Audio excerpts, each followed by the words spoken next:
Aujourd'hui, on se fait la fiche de la série True Detective sur Photoshop.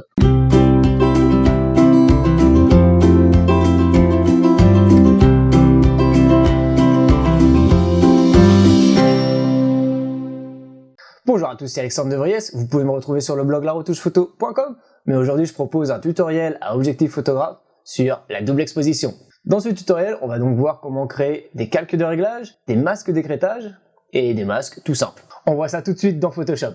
Donc on va tout de suite commencer par intégrer une photo d'un modèle homme, plutôt classe, beau gosse, et on commence tout simplement par dupliquer notre arrière-plan. Pour ça je fais un clic droit, dupliquer le calque, que je vais renommer base, et on va donc créer un masque pour justement isoler notre modèle photo. Alors pour ça je me rends directement dans couche, et je vais sélectionner ma couche la plus foncée. Donc généralement c'est la couche bleue, je la glisse sur un nouveau calque. Et je vais pouvoir me rendre dans Images, Réglages, sélectionner Niveau, ou CTRL L pour ceux qui savent, et on va augmenter donc les grilles, comme ceci. Donc le but ici c'est de remplir en noir notre modèle photo, et de remplir en blanc l'arrière-plan, ce qui va nous aider donc à créer une belle sélection. J'augmente encore légèrement les noirs, comme ceci. Je vais pouvoir donc appuyer sur OK, et je vais essayer donc de revenir sur mon arrière-plan pour l'éclaircir. Pour ça, je sélectionne la couche la plus claire, et ici c'est la couche rouge. Je prends la baguette magique, et je fais un clic comme ceci pour sélectionner donc le blanc. Donc pour additionner une sélection, il suffit tout simplement de cliquer sur majuscule, le petit plus apparaît à côté de notre outil, et voilà, on peut rajouter une nouvelle sélection. Je fais la même chose de l'autre côté, et voilà. En revanche, le petit problème qui se pose, c'est la sélection qui s'est créée donc sur le visage. Donc pour soustraire une sélection, je me munis du lasso polygonal, et j'appuie sur Alt, le petit moins apparaît à côté de mon outil, et voilà, j'ai plus qu'à redessiner une sélection pour soustraire comme ceci. Donc ma sélection est prête, je vais pouvoir la remplir en blanc, mais pour ça je reviens sur ma couche bleue, et je fais édition, remplir, ou majuscule F5 pour ceux qui savent.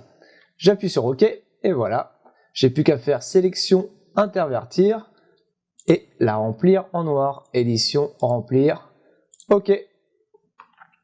Donc là, on a encore un petit souci avec la barbe, c'est pas grave, je vais tout simplement faire CTRL D pour désélectionner, prendre mon pinceau avec une forme opaque. Donc pour revoir la taille de votre pinceau, je vous l'ai dit la dernière fois, mais vous faites Alt et clic droit de la souris. Vous n'avez plus qu'à glisser votre souris pour changer le diamètre. Donc je vais pouvoir remettre en place mes couches RVB, basculer dans ma fenêtre de calque et créer un masque comme ceci. Je rends invisible mon arrière-plan et je vais me rendre dans Images, Réglages et mettre en négatif pour inverser mon image. J'ai donc mon personnage qui revient à la surface. On va commencer par créer un arrière-plan de couleur unie. Pour ça, je vais dans les calques de réglage, couleur unie, et je vais sélectionner une couleur qui ressemble à 165 en rouge, 195 en vert et 225 en bleu. Ou alors la référence A5C3E1 pour ceux qui veulent aller plus vite. J'appuie sur OK. Et je vais me rendre dans mes calques de réglage pour cette fois-ci sélectionner niveau. Ici, le but, c'est tout simplement de augmenter les contrastes pour préparer notre double exposition.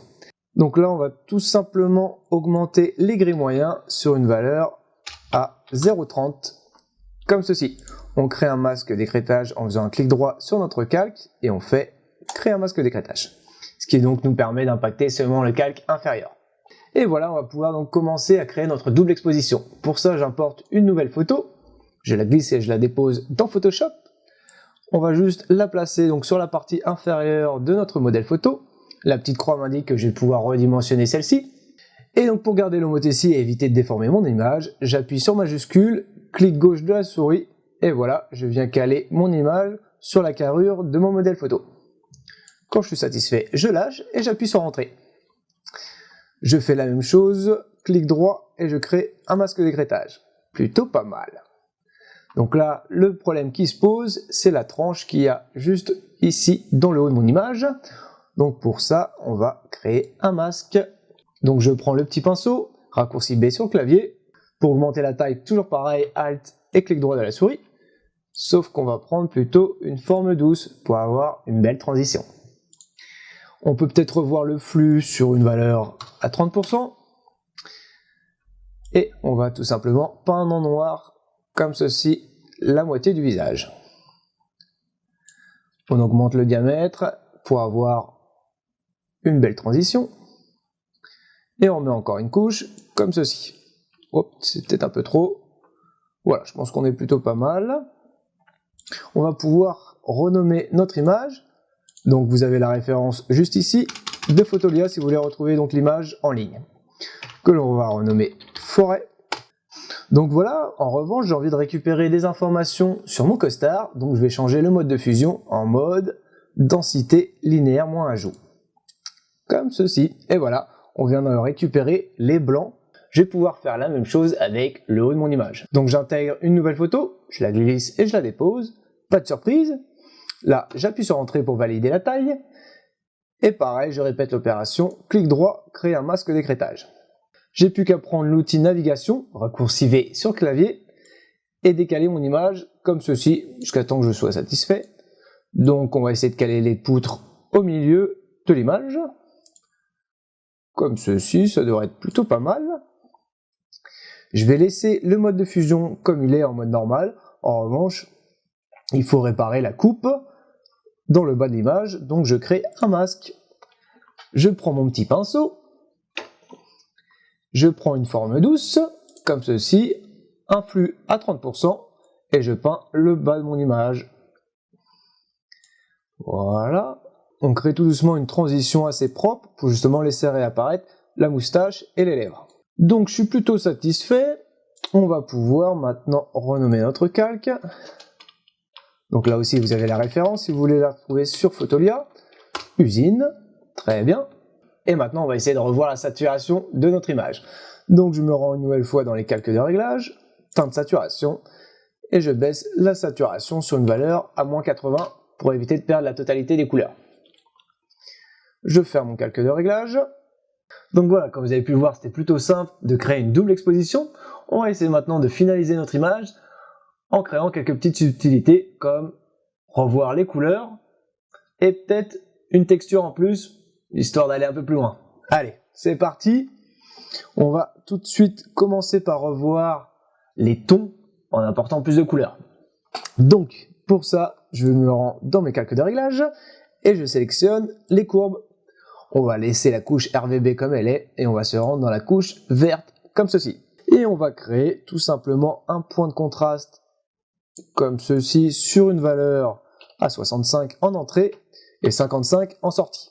Et je vais me mettre dans les blancs sur une valeur à 180 et 180. On fait la même chose dans les bleus.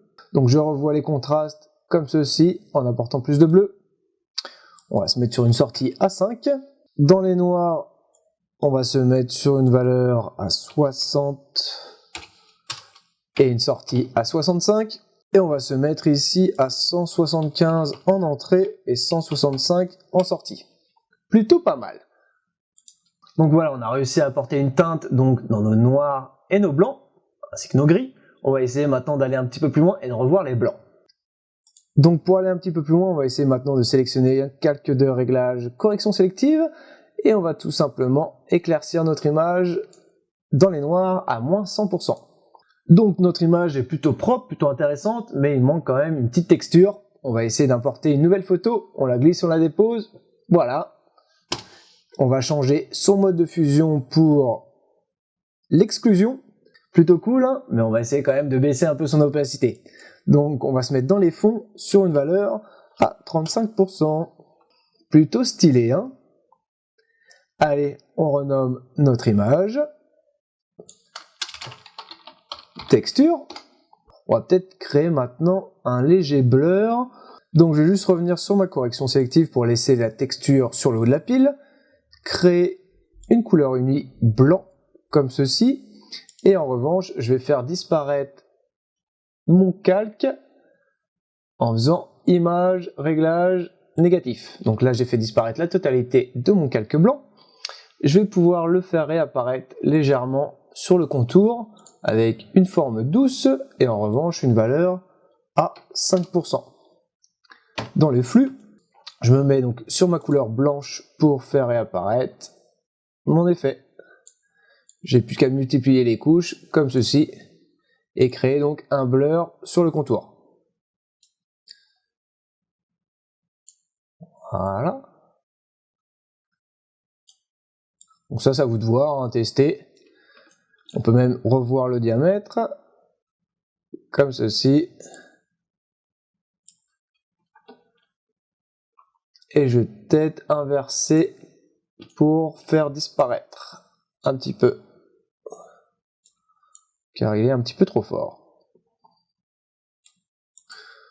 Bon voilà, on va peut-être baisser son opacité sur une valeur à 55%. Et voilà, je pense qu'on va plutôt finir avec un léger vignettage, c'est en option, mais moi j'aime bien. Je me mets sur dégradé, je sélectionne mon noir et blanc. En revanche, le blanc, on va le mettre à une opacité à 0. J'appuie sur OK. Et je vais me mettre sur un radial, en inversant. Et je vais me mettre sur une échelle à 350%. J'appuie sur OK. Et je change son mode de fusion pour le mode produit. Et voilà, on a fini, plutôt propre, plutôt stylé. Enfin, moi du moins, j'aime assez. Après, c'est à vous de voir. Mettez vos propres réglages, vos propres teintes, vos propres tons. Et surtout, éclatez-vous. Donc j'espère que ce tuto vous a plu, en tout cas moi j'ai pris un grand plaisir à le travailler et à le mettre en place pour vous. Donc j'espère que vous allez pouvoir pratiquer avec et partager vos résultats dans les commentaires. Je vous dis encore un grand merci de m'avoir suivi aujourd'hui, on se retrouve la prochaine fois pour une nouvelle vidéo. Ciao et bonne retouche. Donc pour réaliser ce petit tutoriel, enfin petit tutoriel, façon de parler parce qu'il y a à peu près 10... L'eau, c'est bon. On va aller encore un petit peu plus loin. En apportant quelques petits 1 litre d'eau par jour pour être en bonne santé.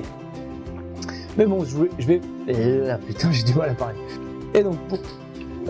Ta gueule. Placement produit. Donc j'espère que ce tuto... Donc j'ai...